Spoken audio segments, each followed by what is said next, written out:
આવ્યા છો? અરે મને ન ઓળખ્યો? હું ખારી ખાવડનો જગમાલ, આ ગામના મુખી તરીકે આ ગામનો મોભાદાર માણસ પાણી પીવા આવ્યો છું. તમે કોણ છો? હું કાળુવેલ દેવી પૂજકની દીકરી ગોમત છું. તો પાણી પાછો? નાના જગમાલ, અમારા હાથનું પાણી તમારે ના પીવાય, કારણ કે તમે રહ્યા મોભાદાર માણસ અને અમે તો નિસુવરણ કહેવાય. શું કીધું? પાણી તો શું? પહેલી જ નજરે ભાળતા હૈયાએ નિર્ણય લઈ લીધો છે કે આખી જિંદગી તારા હાથના રોટલા ખાવા છે. અરે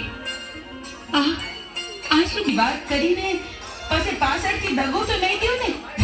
અરે ગોમત, અમારી હથેળીમાં પાણી આપ,